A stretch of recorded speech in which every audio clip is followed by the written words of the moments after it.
मन मंदिरा गजर भक्तीचा.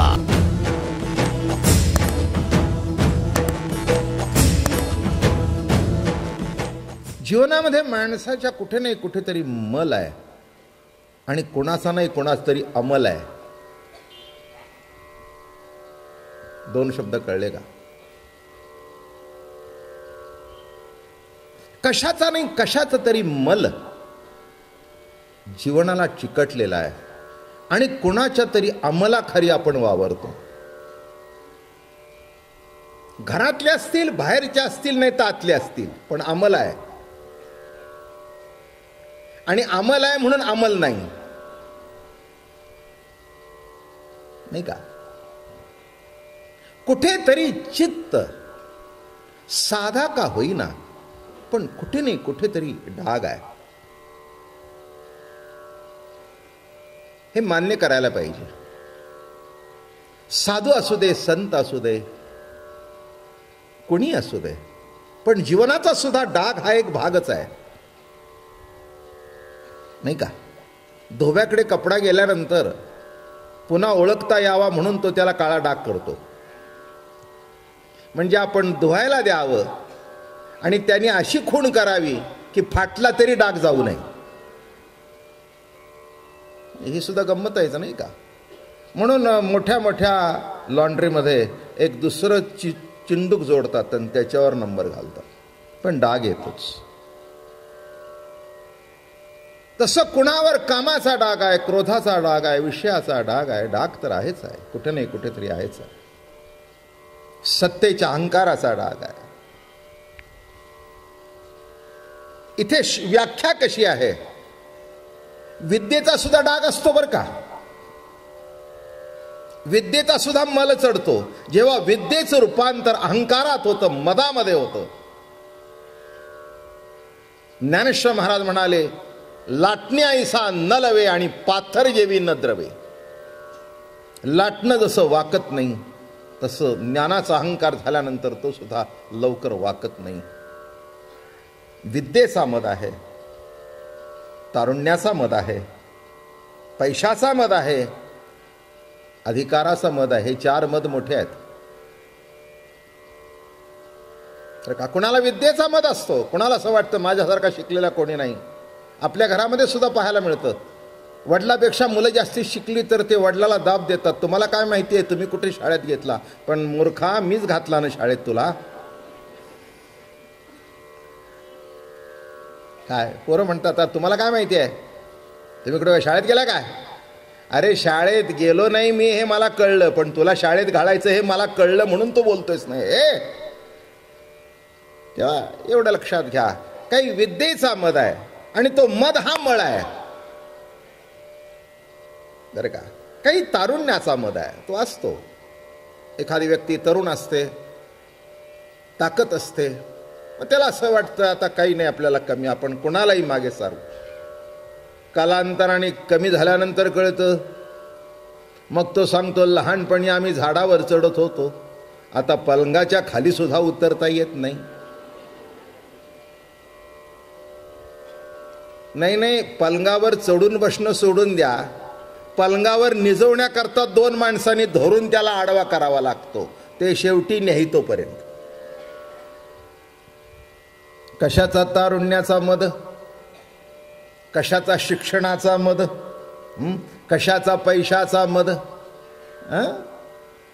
एक लक्षात ठेवा, पैसा ही गरज आहे जरूर, त्याच्याबद्दल काही दोन मतं असण्याचं काही कारण नाही आहे.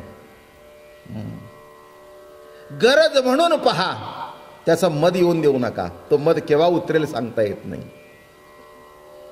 मोठे मोठे पैसेवाले सुद्धा संपले तर तुमच्या आमच्यासारखे काय आहे? म्हणून इथे शब्द जो वापरला आहे, दुसरा अजून एक मद आहे अधिकाराचा, नाही का? हे जे नोकरदार मंडळी आहेत ते बघावं, कलेक्टर असू दे, कोणी असू दे, अधिकार असतात तिथपर्यंत माणसं विचारतात. अधिकार उतरल्यानंतर ना, जरी यांनी खालच्यानं छळला असेल ना, तो आला बघ समोरून, तिकडून चल, तो म्हणतो ओ वामनराव इकडे, काही बघितलं नाही का मला? नाही म्हणाले, काय साहेब नाही बघितलं. पुन्हा बघण्यासारखा वागला नाहीस तर माणसं कशी बघतील? जेव्हा हाताखाली माणसं काम करत होती तेव्हा कुत्र्यासारखा कशी माणसं बघतील? तेव्हा अधिकार संपल्यानंतर कोणी कोणाला सलाम सुद्धा करत नाही. ते शेवटचं जे असतं की नाही, निरोप समारंभ, त्याच्या इतका खोटा समारंभ दुसरा नाही. अगदी नंबर 1चा खोटा समारंभ. त्याला एखाद्या घड्याळ वेळात द्यायचं, हार बीर घालायचं. असा साहेब झाला नाही. इथे सगळे इतके का असतायत? तसे हार सगळ्यांनी घेतलेत बरेच लोकांनी. काय काय म्हणतात साहेब, आता तुम्ही गेल्यावर ऑफिसचं काय होणार आहे? हा, अरे भले भले गेले, तिथे राहिले नाही तर साहेब गेल्यानंतर काय होणार आहे? गेल्यानंतर म्हणतो वरून वशूला लावून 2 वर्ष वर सरकवलं, माझं प्रमोशन थांबलं, गेला तो बरा झाला. अवघड आहे. सत्तेचा मद किती दिवस टिकतो? मी हे का मांडलं तुमच्या समोर? एक शब्द वापरला मी, अमलात्मा परमहंस सुखदेव. अशांच्या मुखातूनच, जे मुख पवित्र आहे, जे अंतःकरण पवित्र आहे, जे हृदय प्रेमाने विभोर झालेलं आहे, अशा मुखातूनच कृष्ण कथा ऐकावी. आणि पहिली कथा शुक महामुनीने सांगितली. वैशिष्ट्य आहे बरं का शुक महामुनींचं. असं सांगतात 12 वर्ष आईच्या पोटात होते, लवकर बाहेर येईनात, आणि आले ते एकदम पळून गेले, उघडेच्या उघडे निघून गेले. मग शुक महामुनी आपले त्यांचे वडील व्यास त्यांच्या मागे लागले. अरे शुका, अरे शुका, अरे शुका, अरे शुका, अरे शुका. व्यास बाद्रायण व्यास, व्यासो नारायण. केवढा मोठी व्यक्तिमत्व. म्हणून महाभारती नाही ते नोहेची लोकी तिनी, या कारणे म्हणिपे पाही व्यास उचिष्ट जगत्रय. सर्व जगातला परमार्थ जे ग्रंथ आहेत व्यासांचं उचिष्ट आहे. असा बाप मागे लागलाय. हे असंच असतं सध्याच्या काळात. पोरं पुढे पडतात आणि बाप मागे लागतात. वाईट वाटून घेऊ नका. पोरांच्या मागे पळताना व्यासांचं स्मरण करावं. काय म्हटलं मी? कोणाचं स्मरण करावं? व्यासांचं स्मरण करावं. पण मला एकच पुढच्या पोरांना सांगायचं आहे की व्यासांचा शुक निघाला जसा, त्याच्या 1 अंश जरी तुम्ही निघाला तरी आमचं पळणं सार्थकी लागेल. नाही का? काय म्हटलं मी? म्हणजे अगदी व्यासासारखी कथा करायला नको आहे, सर्व संग परित्याग करायला नको आहे. जो संसार करताय तो सुद्धा सच्चिल सात्विकपणाने केला तरी पुष्कळ झालं. अटके पार झेंडा लागला म्हणायचा. आणि पळतायत शुक महामुनी आणि त्यांच्या मागे व्यास लागले. अरे शुका थांब, अरे शुका थांब. शुका म्हटल्याबरोबर अहो पृथ्वी ओ देऊ लागली, ओ झाड ओ देऊ लागली, ओ. आणि पुढे एका नदीवर स्त्रिया आंघोळ करत होत्या. आता आंघोळ करताना काही विशेष वस्त्र अंगावर नव्हते. शुकदेव पळत गेले आणि त्याच्या मागून व्यास आले. व्यास आलेले बघितल्यावर त्या बायका पटकन उठल्या, ती लुगडी बिगडी अशी बसल्या. व्यासांना इन्सल्ट वाटला तो की तरुण पोराला बघून लाजत नाही तर मला म्हाताऱ्याला बघून लाजतं. इंटरेस्टिंग आहे नाही का? व्यासांना तो मोठा अपमान वाटला की हा तरुण पोरगा निघालाय त्यांच्या अंगावर, त्याला लाजायला पाहिजे होतं, माझ्यासारख्या म्हाताऱ्याला काय लाजायचं. म्हणजे त्यांना काही ते आवरलं नाही. थांबले. का म्हणाले? माझा मुलगा आता गेला तरुण, त्याच्याकडे बघून तुम्ही लुगडं सुद्धा अंगावर घेतलं नाही, जसं होतं तसं तुम्ही आंघोळ करत होता, आणि माझ्यासारख्या वयोवृद्ध म्हाताऱ्याला बघून तुम्ही पदर विदर घेता. हे काय भानगड आहे? ते म्हणाले, महाराज माफ करा, तुम्ही हंस आहात, ते परमहंस आहेत.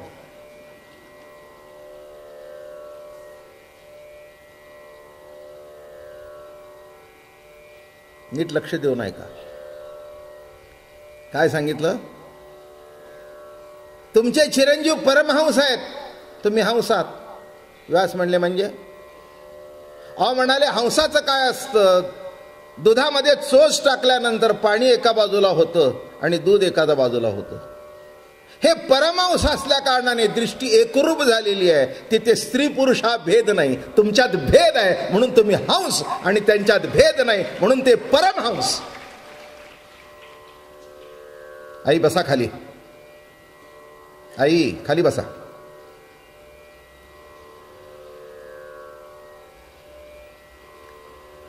बोलणं लक्षात आलं का माझं? काय म्हटलं? हंस आणि परमहंस. का?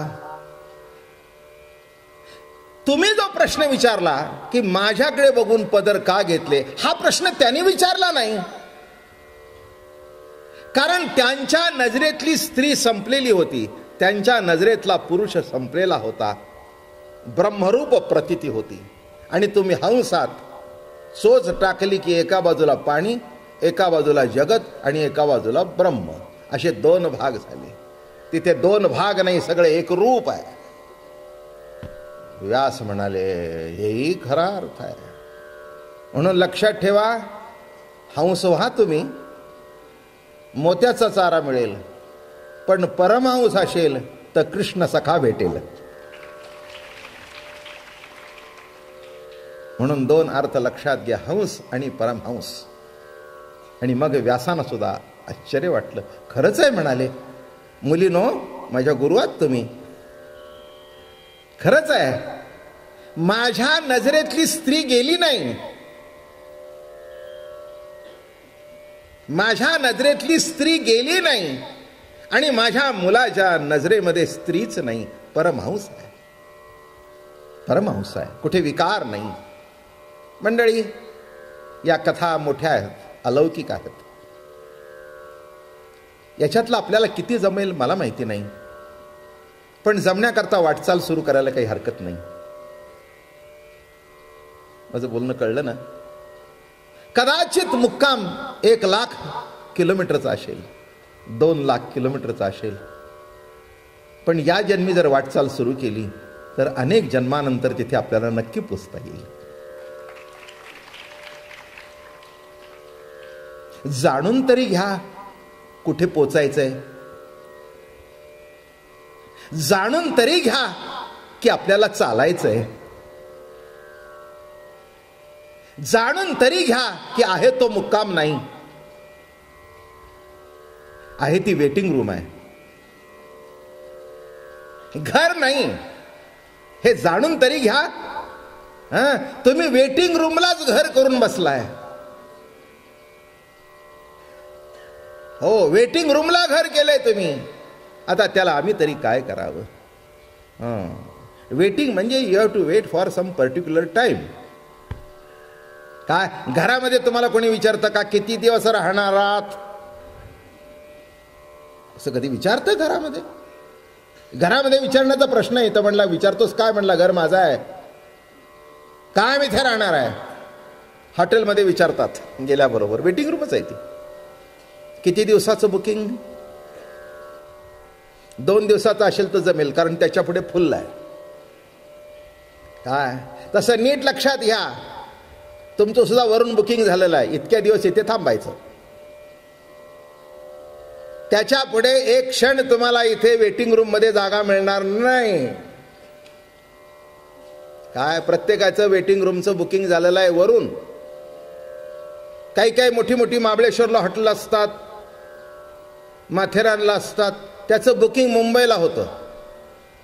तिथे जाऊन नुसतं जायचं, हो बुकिंग आलंय. तसं तुमचं वर बुकिंग झालेलं आहे, खाली आलेलं आहे. खालचे दिवस संपले की ते म्हणतील चला आता जागा मोकळी करा, वेटिंग लिस्टमध्ये बागे जन्माला यायचे बाकी आहेत. मन मंदिरा गजर भक्तीचा.